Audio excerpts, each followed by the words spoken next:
వైద్య విద్యార్థులను మోసం చేసిన ఫాతిమా కళాశాల యాజమాన్యాన్ని తక్షణమే అరెస్ట్ చేసి విద్యార్థుల భవిష్యత్తు కాపాడాలని ఎన్ఎస్యుఐ నాయకుడు తిరుమలేష్ డిమాండ్ చేశారు. స్థానిక కోట్రెడ్డి సర్కిల్లో ఫాతిమా కళాశాల యాజమాన్యం వైద్య విద్యార్థుల పట్ల వ్యవహరిస్తున్న తీరుపై కళాశాల యాజమాన్యం దిష్టిబొమ్మను దహనం చేశారు. ఈ సందర్భంగా తిరుమలేష్ మాట్లాడుతూ, జీవితంలో ఉన్నత స్థానాలకు చేరుకోవాలని ఆశించి కళాశాలలో చేరిన విద్యార్థులను యాజమాన్యం ఇబ్బందులకు గురిచేయడం తగదన్నారు.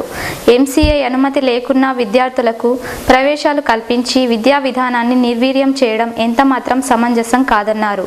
లక్షలాది రూపాయలు వసూలు చేసిన కళాశాల యాజమాన్యం విద్యార్థుల భవిష్యత్తుతో ఆటలాడటం దారుణమన్నారు.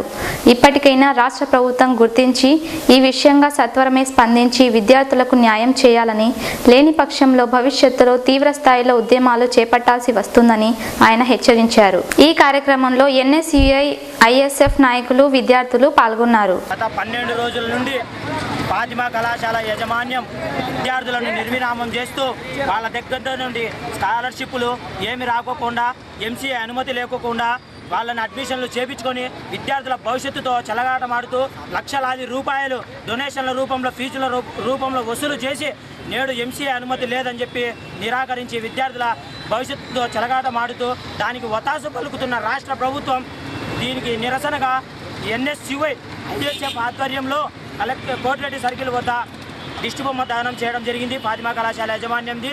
మేము ఈ రాష్ట్ర ప్రభుత్వాన్ని ఒకటే డిమాండ్ చేస్తున్నాం. అయ్యా, విద్యార్థులు చేసిన తప్పు కాదు ఇది. ఫాతిమా కళాశాల యాజమాన్యం చేసిన తప్పుదం వల్ల విద్యార్థుల భవిష్యత్తు నేడు నాశనమయ్యే పరిస్థితి ఉంది.